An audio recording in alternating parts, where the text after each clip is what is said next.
I'm not going to go through all the words in this. This is a study done for a client some time ago where we were looking at the 6 countries in the Middle East, North Africa region, 2 of which are represented in GCC. If you just look at the colour coding, green is good, red is not so good, and white is neutral.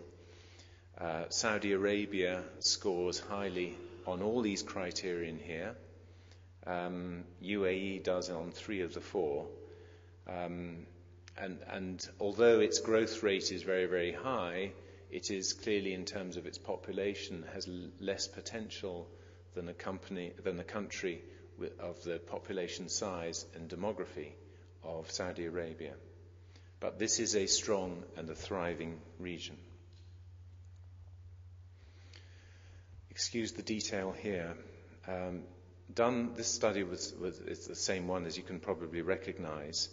I want to draw your attention to the blue bars. First of all, with Egypt, 62%. The blue bars is the proportion, the value of the market attributable to local manufacturers. I'm not for the moment worried about where the manufacture is actually done, although clearly local manufacturers by definition are manufacturing on site. Some of the multinationals may be manufacturing in market.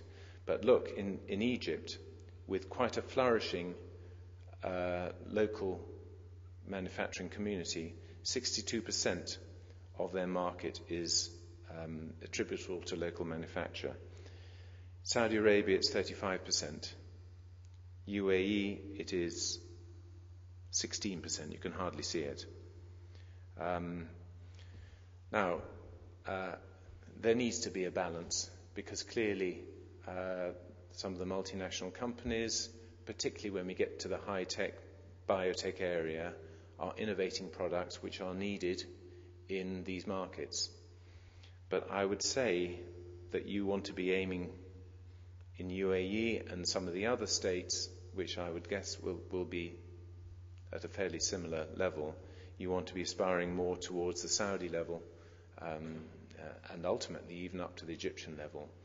A healthy pharmaceutical industry with healthy local companies, with innovation and development in market is beneficial both in terms of producing cost-effective medicines for the local market and in terms of generating industrial development in a high-tech area.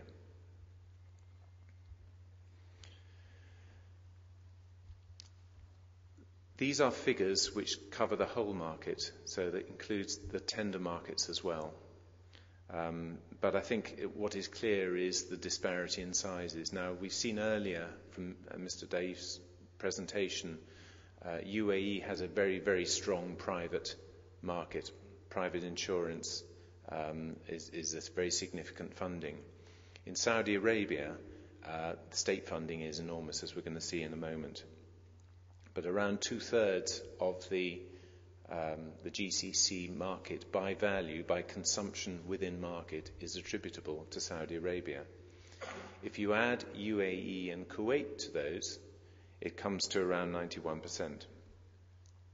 Now, IMS makes some of its money, not its consulting money, but makes its basic money from companies who are prepared to pay for the data we collect. Now, here's another way of looking at it. This is taking the 3 GCC markets that we cover in detail. The brown reflects the value of the global companies, and so this is averaging out Saudi Arabia, UAE, and Kuwait. Now, on the left is by value, in other words, price times volume, times unit volume, and you'll see the local percentage goes in from 20% in 2006 to 21% in 2010. So just 1 percentage point gain in 4 years by value. If you look at volume, you see it going from 22% to 24%. So double the volume. That in effect tells you that the lower priced, high volume products are proportionately more important to the local companies. Which figures? And in fact, if you put the tender markets into this, where a number of the local players are relatively strong, again you see that it is the local companies who are in the relatively low price area. Now that's hardly surprising given the kind of investment in R&D that we're talking about. But I think most people would probably agree that it is beneficial for the local pharmaceutical industry to have access to the kind of expertise and the kind of investments that can generate high value, high margin products, so that itself feeds wealth and profits to be invested in the local community.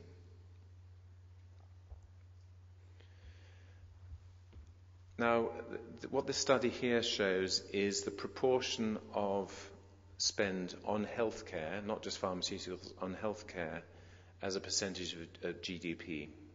Sorry, there's letters the wrong way around there. I think most people are aware that in the US it is enormous. There are huge infrastructure costs there, very high drug costs, and enormous salary costs for healthcare professionals. And that, of course, is funded primarily by health insurance. A more typical level is somewhere between 5 and 10%. And you'll see there Egypt, South Korea and Mexico. Now remember, this is percentage of GDP attributable to healthcare, irrespective of how big the GDP is. So clearly, the 10% of healthcare 10% of GDP that is spent in Germany is worth a huge amount more than the 6.3% that is invested in Egypt. The major point of this here is that Saudi Arabia, considering the size of its GDP at the moment, spends a relatively low percentage of its GDP on healthcare. Given the infrastructure investment going on at the moment, and we've seen the huge investment in additional hospitals, clinics, and of course the treatments necessary with those extra patients, we would expect that percentage to go up, and that obviously represents an opportunity for everyone, including overseas companies. But I think the major point of that is in by far the largest of the GCC markets, we can anticipate continuing growth in pharmaceuticals, and you'll see that reflected a little bit later. Now, we saw earlier that how important the private market was in UAE. In Saudi Arabia, for the reasons that I've explained, we're here talking about around 80% of the total is publicly funded. There are other aspects. There's a growing private health insurance, particularly for the expatriate community. There is some out-of-pocket sales, and there are other private expenditure, which is explained here. But I think what is clear is that the commitment of the government in the kingdom to healthcare and the welfare that brings is likely to be sustained economically and demographically. There is a push to ensure that happens. This is a market that anyone in GCC should look at and think this is a model of how things could be, and any state, whatever its size, can and should see the benefits in terms of healthcare for this level of investment. Not every country, of course, not every state can afford the levels that Saudi Arabia can. However, I think it's clear that there is a major commitment, and I think that the local pharmaceutical industry must be able to respond to that. A slightly confusing slide here, but what this is trying to do is to say, it's not all good, it's not all easy. The green arrows along the bottom there are essentially growth drivers, population and economic growth, I've mentioned, increased access to healthcare,